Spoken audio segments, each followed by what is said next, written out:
Hi there, Joel from Jonesy's, and this will be part 4, NV4500 97 Land Cruiser 6BT test drive. So I've gone through quite a few test drives up to this point, and almost every single one of them has been great, with the exception of our most recent one. We have noticed that the tachometer stopped working, and because it's actually picked up off of the alternator, that means that our alternator is also not functioning. So we have a dead alternator, unfortunately. So we're going to have to get that taken care of. But anyway, let's go check it out. So here we go, all of our shifters. We'll go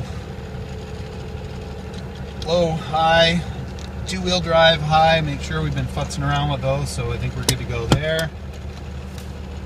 Start off in second gear.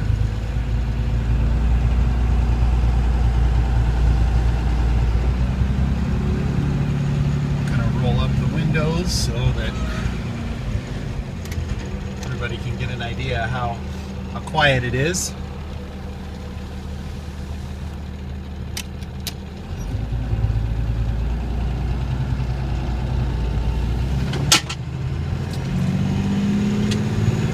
Got some stuff in the back that's kind of rattling around.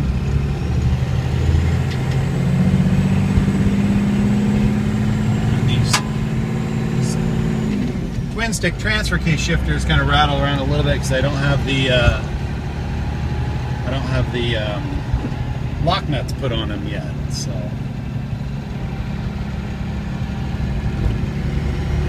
cruising around.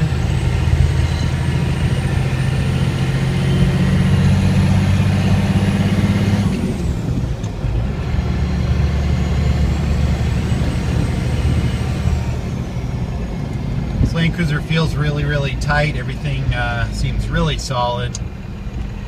Powertrain is great.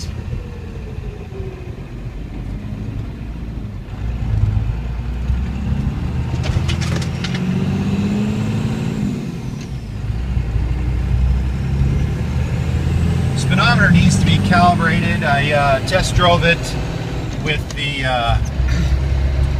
GPS unit, and it reads actually 5 miles per hour slow, and that's a combination of not really having the exact stock driven gear on the speedometer sender, as well as this has larger tires and stock gearing, so kind of makes sense that it reads slower than actual. So when the tachometer was working, we were cruising at about 2,200 RPMs at about between 60 and 65.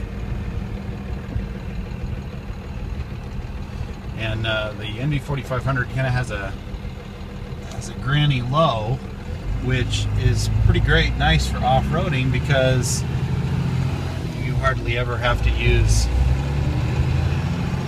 low range.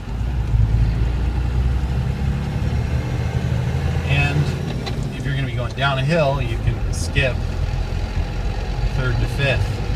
And the Cummins has enough torque to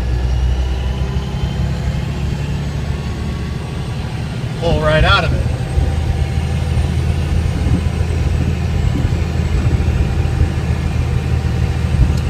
So over here we've got our boost and our EGT gauges, so you can kind of keep track. Also, we've hooked up all of the instrumentation on the instrument cluster: volts, fuel, oil, water temp.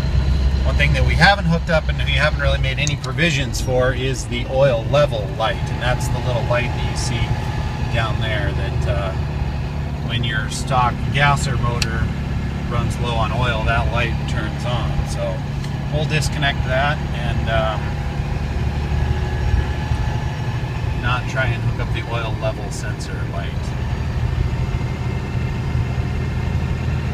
So I'm not talking at a really high volume here, so you can tell it's actually fairly quiet. I mean, you definitely hear the diesel engine, and you hear the turbo spool up. But you know, if you're going to be buying one of these things, or doing this conversion, you know what a Cummins diesel sounds like. So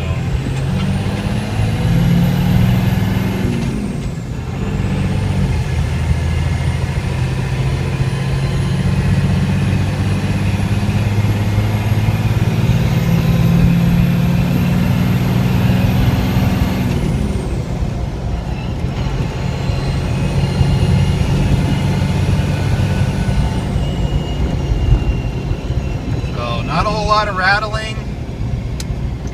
The 6BT is really nice because it's quite a bit more refined than the 4BT. And it's a lot of fun to drive one of these vehicles with a manual transmission. It seems to be much more responsive than the automatics because you actually have a direct one-to-one with your gears, and you get to do something. You get to shift, upshift and downshift, and it's a lot of fun to drive. So almost back to the shop, and this concludes our test drive. All of our gauges look like they're good to go.